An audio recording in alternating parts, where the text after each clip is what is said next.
ഗോൽഗോഥായിലെ പരമയാഗം, സിഹിയോൻ ശാലയിലെ തിരുവത്താഴം. സ്വർഗാരോഹണം. നടപടി പുസ്തകം 1-ാം അധ്യായത്തിലെ ഉത്ഥാനത്തിന് ശേഷം 40 ദിവസത്തോളം കർത്താവ് ശിഷ്യന്മാരോടൊപ്പം നടന്ന് ദൈവരാജ്യത്തെക്കുറിച്ച് അവരെ പഠിപ്പിച്ചു, അതിൻ്റെ തെളിവുകൾ നൽകി.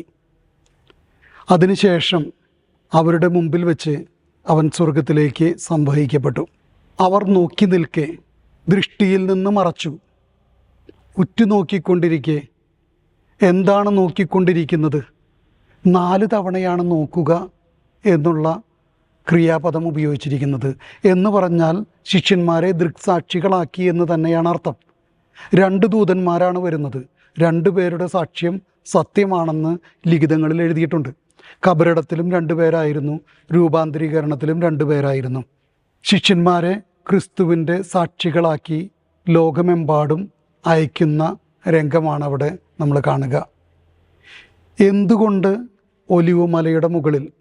നടപടി പുസ്തകം വളരെ വ്യക്തമായിട്ട് പറയുന്നു, സ്വർഗാരോഹണത്തിന് ശേഷം അത് ഒലിവുമല എന്ന് വിളിക്കപ്പെടുന്ന മലയിലായിരുന്നു. അവിടെ നിന്ന് അവർ ജെറുസലേമിലേക്ക് നടന്നിറങ്ങി. അതൊരു സാബത്ത് ദിവസത്തിൻ്റെ ദൂരമായിരുന്നു. റബിമാരുടെ കണക്കനുസരിച്ച് സാബത്ത് ദിവസം അനുവദനീയമായ നടക്കാവുന്ന ദൂരം 2000 മുഴമാണ്. എന്ന് പറഞ്ഞാൽ 1.2 കിലോമീറ്റർ. ജെറുസലേമിൽ നിന്ന് ഒലിവുമലയുടെ മുകളിലേക്കുള്ള ദൂരം അതാണ്. ഒലിവുമലയുടെ ഉച്ചി വീരി ഗലീലയി എന്നാണ് അതിന് പേര്. അല്ലയോ ഗലീലയരെ എന്ന് വിളിച്ചത് നമുക്ക് ഓർക്കാം. സ്വർഗാരോഹണത്തിൻ്റെ സ്ഥലത്ത് ആദ്യ കാലഘട്ടം മുതലേ ക്രിസ്ത്യാനികൾക്ക് ഓർമ്മയുള്ള അവരുടെ ഓർമ്മകളിൽ പച്ചകെടാതെ നിൽക്കുന്ന സ്ഥലം. ഹെലന രാജ്ഞി പലസ്തീനായിൽ വന്നു കഴിഞ്ഞപ്പോൾ കോൺസ്റ്റന്റൈൻ രാജാവ് കബറിടപ്പള്ളിയും കാൽവരിയും കർത്താവ് ജനിച്ച സ്ഥലത്തൊക്കെ ബസലിക്കകൾ പണിയുന്നതിൻ്റെ ഒപ്പം ഇവിടെ ഒലിവുമലയുടെ മുകളിലും ഒരു ബസലിക്ക പണിതു. എലയോണ എന്നാണ് അതിന് പേര് കൊടുത്തത്. ഇത് അന്ത്യവിധിയുടെ പ്രഭാഷണം നടത്തിയ സ്ഥലത്താണ്.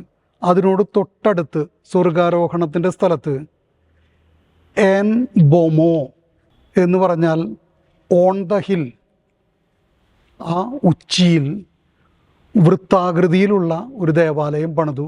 അതിൻ്റെ മുകൾ ഭാഗം തുറന്നിട്ടു. 387 റോമിൽ നിന്ന് വന്ന പൊമേനിയ ഇത് നവീകരിക്കുന്നു.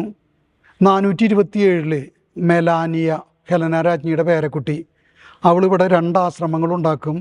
അതിൽ സ്വർഗാരോഹണത്തോടനുബന്ധിച്ചുള്ളത് ആണുങ്ങളുടെ ആശ്രമമായിരുന്നു. ഇത് പിന്നീട് 614 പേർഷ്യക്കാർ നശിപ്പിക്കുന്നു. വീണ്ടും കുരിശ് യുദ്ധക്കാർ പടുത്തുയർത്തുന്നു. അവർ അഷ്ടഭുജ ദേവാലയമാണ് പണിതത്.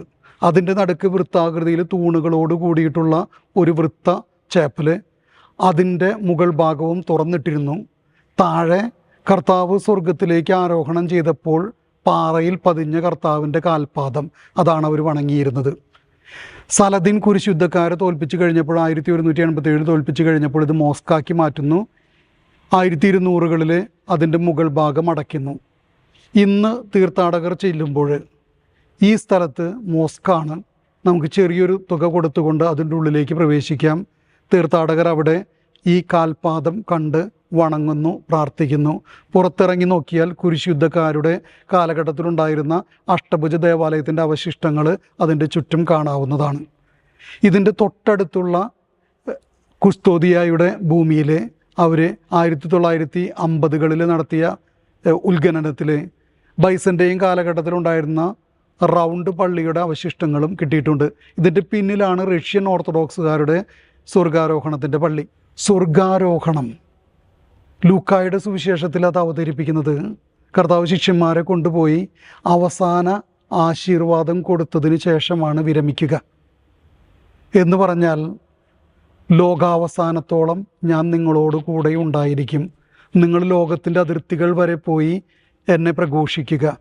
ഇനി മുതൽ കർത്താവിനെ തേടേണ്ടത് നിങ്ങളുടെ ഹൃദയത്തിലെ കൂട്ടായ്മയിലാണ്. ഈശോമിശിഹായ്ക്ക് സ്തുതിയായിരിക്കട്ടെ. ഗോൽഗോഥായിലെ പരമയാഗം, സിഹിയോൻ ശാലയിലെ തിരുവത്താഴം.